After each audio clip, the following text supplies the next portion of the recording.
আসসালামু আলাইকুম। আজকে ঐতিহাসিক ৫ই আগস্ট। আর এই ৫ই আগস্টকে ঘিরে নানান ধরনের অদ্ভুত কর্মকাণ্ড ঘটে গেছে এই জুলাই উদযাপন অনুষ্ঠানে। আর যারা আমার নাইম কোরিয়া চ্যানেলটা এখনো চিনেন না, বা যারা ভাবেন যে ভাই 2 দিন পরে পরে একটা নিউজ দিচ্ছেন, আপনাদেরকে বলছি এই ভিডিওটার নিচে যেখানে আপনারা কমেন্ট করেন ইউটিউবে, সেই কমেন্টে একটা টাচ করবেন। টাচ করলে একটা পিন কমেন্টে দেখবেন নতুন চ্যানেল লিংক দেওয়া আছে। ওইটাতে ক্লিক করলে সোজা আমার নতুন চ্যানেলে চলে আসবেন।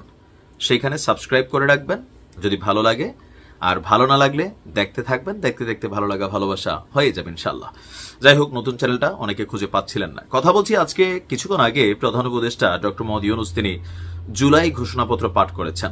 আর অদ্ভুত একটা বিষয় হয়েছে যে যারা জুলাইয়ের চেতনা নিয়ে প্রতিনিয়ত কথা বলে, জুলাই নিয়ে সারা দিন রাত মুখে লোল নিয়ে আসে, ফেনা নিয়ে আসে, সেই নাহিদ সার্জিস বা আমাদের যারা আছেন এই দলটির এনসিপির প্রধান তাসনিম জারা, তারপর হচ্ছে নাসিরুদ্দিন পাটোয়ারি, হান্নান মাসুদ, তারা কেউই কিন্তু এই প্রোগ্রামে অংশগ্রহণ করেন নাই। তাদের একটা প্রতিনিধি দল গেছে, তারা এই মুহূর্তে কক্সবাজারে অবস্থান করছেন।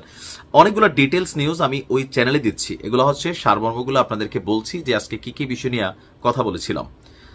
আরেকটা বিষয় হচ্ছে আজকে শেখ হাসিনাকে প্রতীকী ধাওয়া দেওয়ার একটা গেম শোর আয়োজন করা হয়েছে এই জুলাই উদযাপন অনুষ্ঠানে। তো শেখ হাসিনারে ধাওয়া দেওয়ার সেই গেম শোতে ট্রেডমিল আছে না, ওই যে বাসার মধ্যে আমরা যে দৌড়াদৌড়ি করি, প্র্যাকটিস মেশিন, সেই মেশিনের সামনে একটা বড় এলইডি স্ক্রিন রাখা হয়েছে। সেখানে যদি আপনি দৌড়ান শেখ হাসিনা দৌড় দিবে, আর সাথে একটা লেখা উঠবে শেখ হাসিনা পালায় না।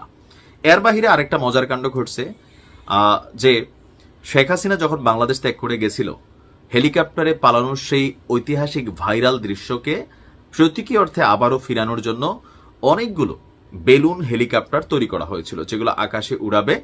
তো সবগুলাকে উড়ানোর জন্য যখন একত্রিত করা হয়েছে, তখন কাকতালীয়ভাবে সেখানে একটা দুর্ঘটনা ঘটে গেছে। যারা শেখ হাসিনার বেলুন উড়িয়ে উল্লাস করতে চেয়েছেন, তারাই অনেকে এই মুহূর্তে বার্ন ইউনিটে চিকিৎসা নিচ্ছেন, কারণ এই বেলুনগুলোতে হিলিয়াম গ্যাস অথবা নাইট্রোজেন, দুইটার যে কোনো একটা গ্যাস সম্ভবত দিয়ে এগুলোকে উড়ানো হয়। তো সেখানে হঠাৎ করে স্পিকারের তার থেকে কারেন্ট মানে স্পার্কিং করে আগুন ধরে গেছে। তো যাদের হাতে বেলুন টেলুন ছিল, উচ্ছ্বসিত জনতা, মানুষের ক্রাউড ছিল, অনেকেই আগুনে দগ্ধ হয়েছেন, কাপড় চোপড় হয়ে গেছে, আবার অনেকে পুরা অর্ধনগ্ন হয়ে গেছেন। এক অদ্ভুত দৃশ্য ছিল।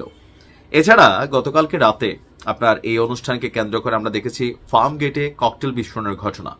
ছাত্রদলের নেতাকর্মীরা বলছে তারা দেখছে যে আওয়ামী লীগ, যুবলীগ অথবা ছাত্রলীগের কেউ এসে এই ককটেল মারা গেছে। তো জুলাই ঘোষণাপত্রে কি ছিল, ডক্টর ইউনূস কি বলছেন, আরো অনেক খুঁটিনাটি বিষয় নিয়ে প্রতিদিনই কথা বলছি। নতুন চ্যানেল নাইম কোরিয়া ভিজিট করুন, নিচে কমেন্ট বক্সে ফলো করুন। ভালো থাকুন, আসসালামু আলাইকুম।